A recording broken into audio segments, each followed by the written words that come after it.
हरे कृष्णा। आइए जानते हैं इस वीडियो में माघ मास की कृष्ण पक्ष की षटतिला एकादशी कब है, पूजन कैसे किया जाता है, व्रत विधि कैसे है और क्या क्या उपाय आप इस दिन कर सकते हैं। षटतिला एकादशी का व्रत 6 फरवरी को रखा जाएगा। इस दिन भगवान विष्णु की उपासना की जाती है। षटतिला एकादशी माघ मास की सबसे खास एकादशी मानी जाती है। इस दिन भगवान विष्णु की पूजा में तिल का भोग लगाना जरूरी माना जाता है। ज्योतिष के अनुसार षटतिला एकादशी पर तिल का बहुत ही महत्व है। इस व्रत में तिल से स्नान करना, तिल का उपटन लगाना, तिल से हवन, तिल से तर्पण, तिलों का दान और तिलों से बनी चीजों का सेवन करना अत्यंत शुभ माना गया है। इस बार षटतिला एकादशी का व्रत 6 फरवरी मंगलवार को रखा जाएगा। इस दिन एकादशी तिथि की शुरुआत 5 जनवरी को शाम को 5:24 पर शुरू होगी और इसकी तिथि का समापन 6 जनवरी को शाम को 4:07 पर होगा। उदया तिथि के अनुसार षटतिला एकादशी को 6 फरवरी को ही रखा जाएगा। 7 फरवरी को सुबह 7:06 से लेकर 9:18 तक पारण किया जाएगा। आइए जानते हैं षटतिला एकादशी के पूजन की विधि। सुबह स्नान करने के बाद भगवान विष्णु की पूजा करनी चाहिए और उन्हें पुष्प धूप आदि अर्पित करें। इस दिन व्रत रखने के बाद रात को भगवान विष्णु की आराधना की जाती है। साथ ही रात्रि में जागरण और हवन भी कर सकते हैं। इसके बाद द्वादशी के दिन सुबह उठकर स्नान के बाद भगवान विष्णु को भोग लगाएं और पंडित को भोजन कराने के बाद या तो आप भोजन कराएं, नहीं तो पंडित का भोजन उसके घर भी पहुंचा सकते हैं। उसके बाद आपको स्वयं अन्न ग्रहण करना चाहिए। आइए जानते हैं इस दिन आप क्या क्या उपाय कर सकते हैं। षटतिला एकादशी के दिन पूजन में तिल से हवन करें और इस दिन भगवान विष्णु की पूजा करते समय ओम नमो भगवते वासुदेवाय नमः मंत्र का जाप करें। इसके अलावा षटतिला एकादशी के दिन तिल से तर्पण करने से पितरों की आत्मा को शांति मिलती है। इस दिन तिल से तर्पण करने से पितर प्रसन्न होते हैं और परिवार को धन समृद्धि का आशीर्वाद भी देते हैं। आइए सुनते हैं षटतिला एकादशी की कथा। धार्मिक मान्यता के अनुसार एक समय नारद मुनि भगवान विष्णु के धाम बैकुंठ पहुंचे। वहां उन्होंने भगवान विष्णु से षटतिला एकादशी व्रत के महत्व के बारे में पूछा।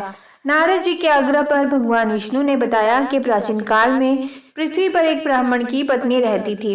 उसके पति की मृत्यु हो चुकी थी। वह मेरी अनन्य भक्त थी और श्रद्धा भाव से मेरी पूजा करती थी। एक बार उसने 1 महीने तक व्रत रखकर मेरी उपासना की। व्रत के प्रभाव से उसका शरीर तो शुद्ध हो गया, परंतु वह कभी ब्राह्मण और देवताओं के निमित्त अन्नदान नहीं करती थी।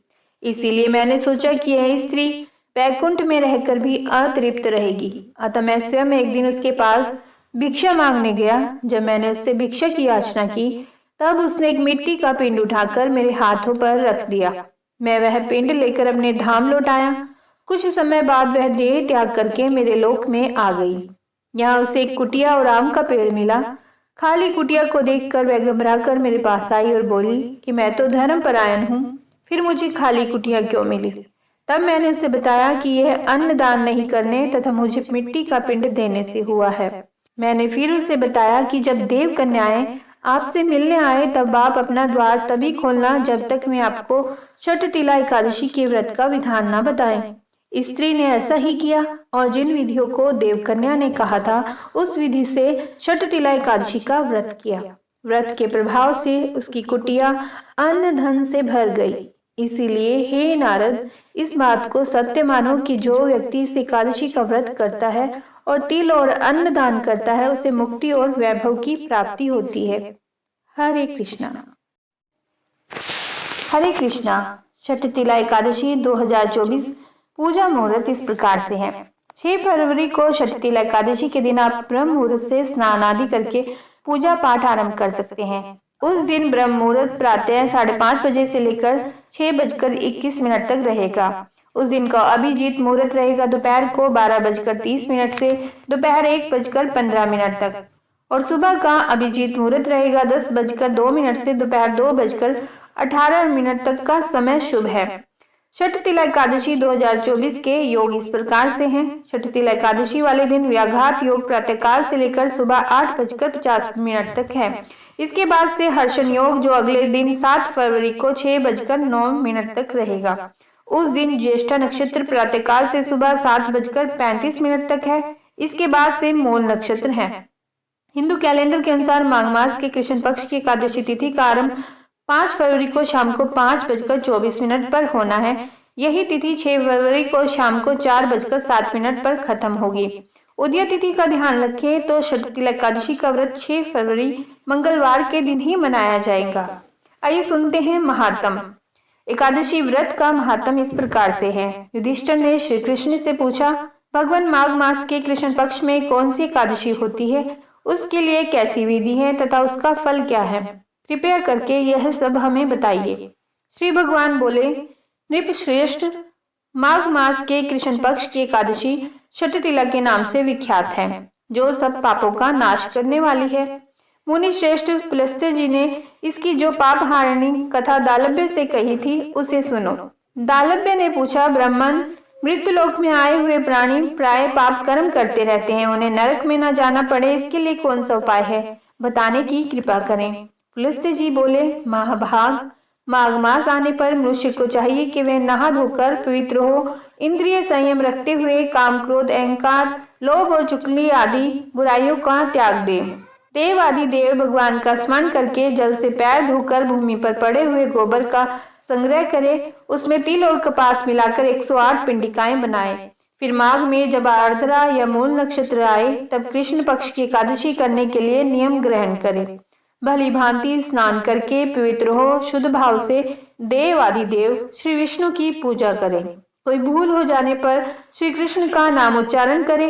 रात को जागरण और होम करे। चंदन, अर्गजा, कपूर, नैवेद्य आदि सामग्री से शंख, चक्र और गदा धारण करने वाले देव देवेश्वर श्री हरि की पूजा करें। इसके बाद भगवान का स्मरण करके बारंबार श्री कृष्ण नाम का उच्चारण करते हुए कुम्हड़े, नारियल अथवा बिजोरे के फल से भगवान को विधि पूर्वक पूज कर अर्घ दे।